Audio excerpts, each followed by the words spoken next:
Fala, fiel torcida. Seja muito bem-vindo ao Corinthians. Notícias hoje. Aqui é o seu espaço para ficar por dentro de tudo sobre o Corinthians. Notícias quentes, bastidores, análises, transferências e, claro, aquela resenha que só quem é coringão entende. Se você respira Corinthians, já chega deixando o like, se inscreve no canal e ativa o sininho para não perder nenhuma novidade. Agora, bora falar do Fala Todo-Poderoso? pessoal, tudo bem com vocês? Bora falar desse empate no Allianz Parque, do derby, Palmeiras 1, Corinthians 1, arbitragem polêmica, o Verdão dominou a partida, o Yuri Alberto foi expulso e no final brilhou a estrela de Hugo Souza, pegando mais uma penalidade nos acréscimos do garoto Estevão em pleno estádio do Palmeiras. Que loucura, bora falar sobre tudo isso? Chega mais, eu sou o Chico Garcia, inscreva-se no canal. E vamos bora analisar esse jogo agora com mais calma, né? Já fiz a live aqui pós-jogo e acompanhei atentamente as entrevistas e também os bastidores, as repercussões. Tem mais coisa pra gente falar do que a gente falou na live. E vamos lá, vamos analisar esse jogo em que teve um domínio palmeirense. O Corinthians custou, demorou a perceber a maneira como o Palmeiras atacava. O Palmeiras também teve alguns problemas no jogo, tá? Eu vou falar sobre os dois times aqui nesse vídeo para vocês terem uma ideia do que aconteceu. O Palmeiras escalou 3 zagueiros, liberou seus alas, Piquerez pelo lado esquerdo e Mike pelo lado direito, e por isso a escolha pelo Mike, né, e não pelo Marcos Rocha ou pelo Giai. O Mike, que é muito bom nessa segunda linha. O Piquerez, então, nem se fala. É impressionante a falta que esse jogador fazia. Caio Paulista, Vanderlan, esqueçam. Piquerez pelo lado esquerdo, ainda mais avançando. Ele é muito bom defensivamente, mas ofensivamente ele é maravilhoso. E aí o Abel Ferreira escala o Gomes, o Murilo e o Naves, com o Richard Rios no meio de campo para dar uma sustentação e 4 jogadores extremamente habilidosos de muita movimentação, o que confundiu completamente a defesa do Corinthians. Tô falando do Maurício, do Veiga, do Facundo e do Estevão. São jogadores do drible, da vitória pessoal, da qualidade técnica, da aproximação, da finalização, e eles estavam normalmente desmarcados para receber essa bola e ocupavam uma faixa, um buraco deixado pelo Corinthians que reflete muito do que Ramon Dias precisa fazer ou precisa arrumar no time. Porque aí a gente vai para a escalação do Corinthians.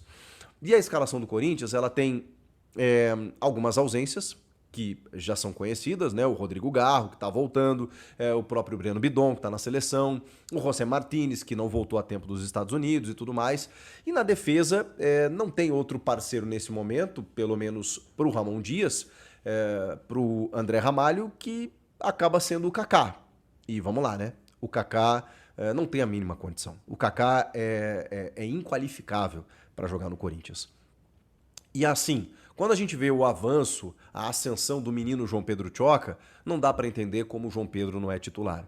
O ano passado, vocês vão lembrar, o Breno Bidon, cara, logo que o Ramon chega, o Bidon vai para o banco. Porque o Ramon entende que o Charles tinha que jogar, que outros jogadores tinham que atuar, porque o Bidon, muito moleque, né? Naquele momento, o time brigando para não cair no Brasileiro, aquela coisa toda, ele não queria colocar o menino. Aí o Bidon teve que jogar 50 vezes mais do que normalmente jogaria, para o Ramon entender que não, ele tem que ser titular. Nesse momento é o que está acontecendo na defesa. Eu não sei onde o João Pedro pode chegar. Eu já me enganei com alguns zagueiros do Corinthians, que começaram o ano bem, o Caetano, o João Vitor, que não tiveram a carreira que eu imaginei que eles fossem ter. O Murilo, a gente sabe onde chegou e onde pode chegar. Mas outros zagueiros, ok, me enganei. O João Pedro eu não sei se eu me enganei ainda, mas o fato é que hoje ele está melhor. Hoje ele está melhor do que o Kaká, do que o Gustavo Henrique, do que qualquer outro. E por que ele não joga? Não, porque temos que ter calma com o garoto. Ainda estamos na pré-temporada. E aí você arrisca, num clássico contra o Palmeiras, ter um jogador como o Kaká, em que qualquer jogador sobe na grande área para cabecear, que ele passa batido. Ele dá botes inacreditáveis, ele quase faz gol contra, ele é atrapalhado, ele não se posiciona bem. Não dá. Não dá pra você contar com o Kaká. E olha que eu achei que o grande drama do Corinthians no jogo fosse o lado esquerdo com o Kaká e o Hugo. O Hugo foi bem no outro clássico contra o Palmeiras, esse foi o argumento do Emiliano. Não, gente, o Hugo também não serve pra jogar no Corinthians. Mas o grande problema foi o lado direito. O Mateuzinho tava voltando de lesão, é verdade, mas o posicionamento deixou um buraco, muitas vezes, pelo lado direito defensivo do Corinthians, em que o Facundo Torres caiu por ali, o Maurício caiu por ali, muitas vezes o Veiga caía por ali, e sem contar o Piquerez. Pronto, era uma festa no seu rádio, né? Como a gente brinca. O Piquerez no primeiro gol, ele dá um passe maravilhoso, mas é um passe que o André Ramalho falha, na cobertura do Maurício, e o Kaká vem lá do outro lado, que nem um doido, e não consegue travar o Maurício. Muito mérito da jogada palmeirense nesse gol, mas também tem a falha e o buraco e o problema que já havia acontecido no jogo contra o Noroeste. Num lance pela direita, em que o Cicinho lateral ele faz um passe exatamente da mesma maneira, ele vence o André Ramalho, e o Kaká e o Pedro Maciel, se eu não me engano, vai lá e faz o gol. Num jogo em que o Corinthians quase não sofreu, mas aí numa chegada tomou o gol, porque problemas defensivos estão sendo recorrentes.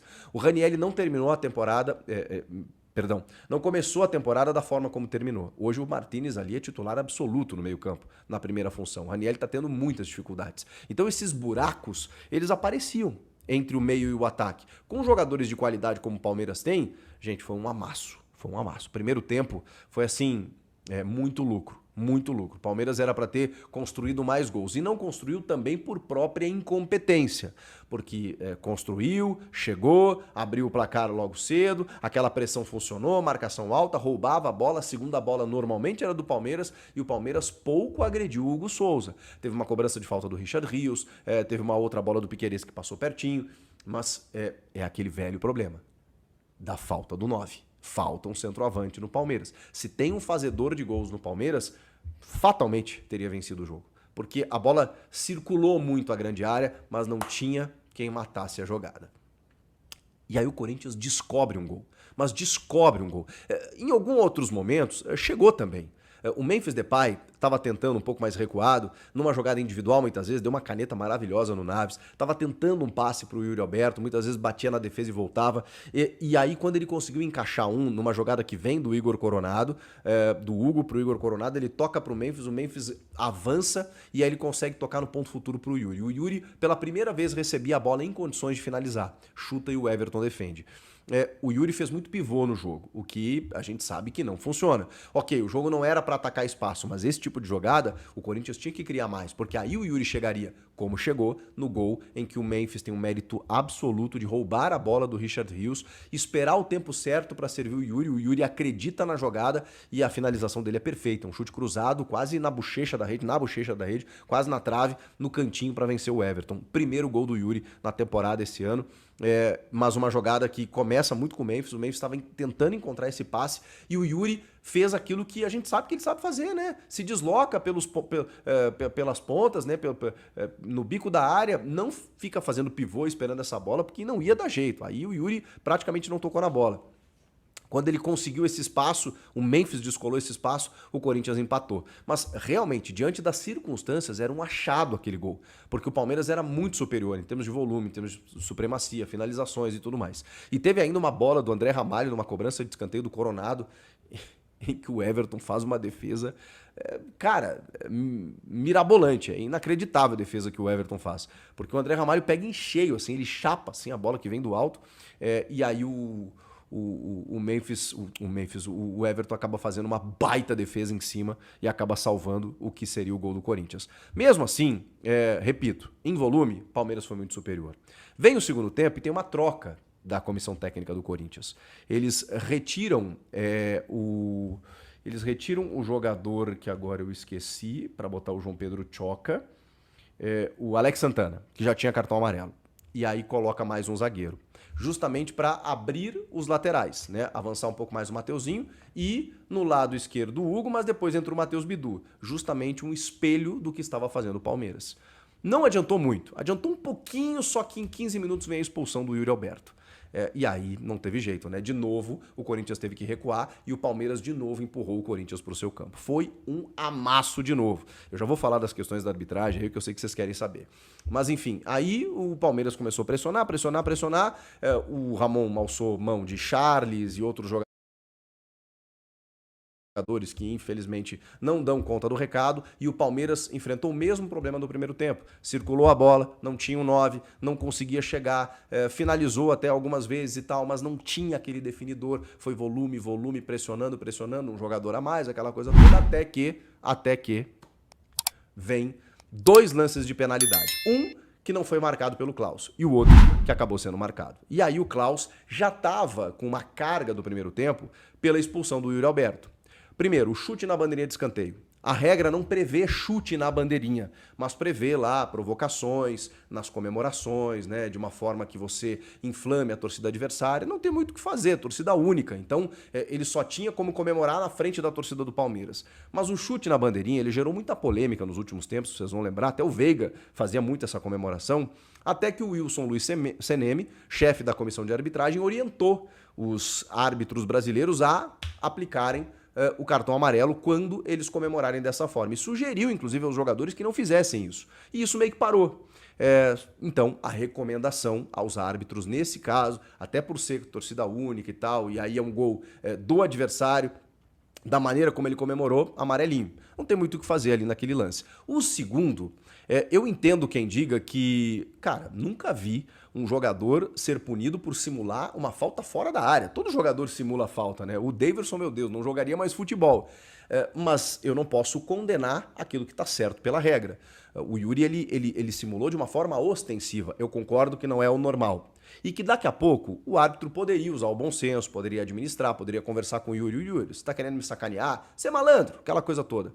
Mas o Klaus decidiu aplicar a regra e eu não posso aqui condenar o árbitro por ter aplicado a regra. Eu posso questionar o critério, posso questionar por que ele não faz isso sempre, se a gente vai ver isso se manter, se esse padrão vai acontecer, e também entender que o Yuri vacilou, porque tendo um cartão e simulado de uma forma ostensiva como ele simulou, realmente ele correu um risco e acabou sendo punido por isso. E logo cedo, 15 minutos de jogo, tinha muito tempo ainda para acontecer. Mas o Klaus se envolveria em outras polêmicas. Tem o pênalti pedido pelo Palmeiras quando a bola bate no braço do André Ramalho, mas a bola desvia na sua perna antes. E não quer dizer que tire sempre a penalidade quando desvia em outra parte do corpo. A FIFA tirou isso da regra. Mas esse braço teria que estar numa condição muito antinatural para mesmo com o desvio em alguma parte do corpo dele, ele acabar sendo punido por isso. Como ele está com o braço atrás ali, numa certa posição de apoio, para dar o salto, para interceptar a bola com as pernas, ele não tem culpa, né, da bola desviar na sua perna e bater no seu braço. O Klaus sinaliza isso para os jogadores em campo e não marca a penalidade corretamente.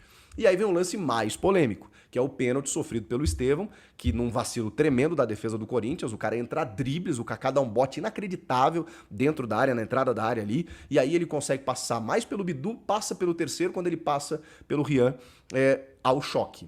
Esse choque, eu tinha a impressão até que ele era no corpo, mas ele é na perna. Só que, o que eu quero dizer? É um lance polêmico, porque assim, e por que o VAR não chamou? Porque o Klaus interpretou no campo como pênalti, e como há o contato, e como é um lance interpretativo, tem que respeitar a decisão do Klaus, tá?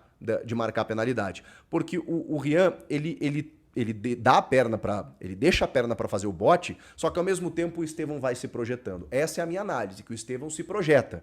E quando ele se projeta ao contato, há quem pense que aquela perna ficou, né? Porque o lance é muito rápido, né? A gente olha em câmera lenta, o Rian, ele deixa a perna, ele não toca inicialmente e depois ao contato do Estevão na perna do Rian. Eu acho que esse contato é provocado pelo Estevão, mas a perna do Rian estava no meio do caminho. Ao toque, ao contato, por isso que é interpretativo e o pênalti foi marcado. Enfim, acho que tem discussões para todos os lados. Inicialmente eu achei um absurdo a marcação. Depois eu olhei, tem um pezinho, tem um contato e tal, dá para marcar. Mas eu não marcaria exatamente porque eu acho que o Estevão projetou antes.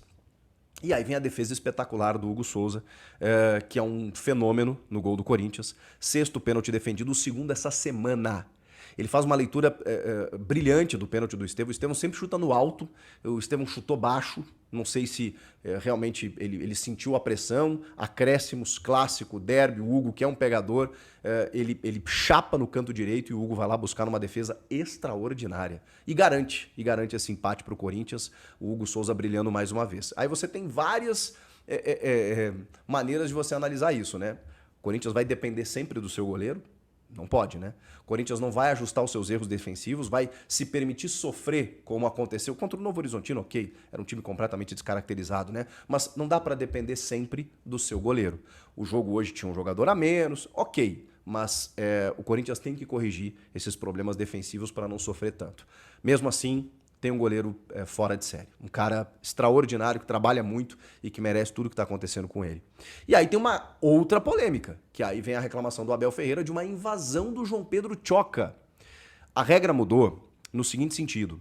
O jogador ele só é punido por uma invasão quando ele gera impacto na jogada, quando ele participa da jogada. E é justamente o caso do João Pedro, porque é ele quem afasta a bola depois da defesa do Hugo, antes do Estevão chegar.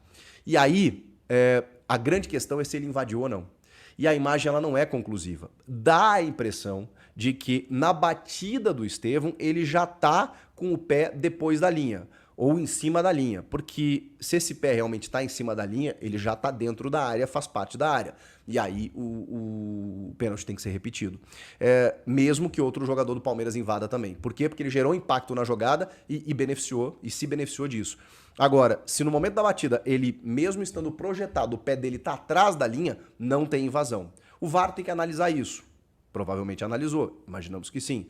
E se não há uma conclusão, aí a decisão de campo é mantida, é respeitada, enfim. Ou seja, isso ainda vai gerar muito pano para manga e muitas discussões daqui para frente. E o Abel Ferreira também merecia um cartãozinho, né? Porque o que reclamou durante o jogo, mas isso também não é nenhuma novidade para ninguém. O que vocês acham? E aí, fiel torcida, vocês gostaram do vídeo? Deixa o like aí pra nós e já se inscreve também para não perder nenhuma novidade do nosso timão. Vai, Corinthians!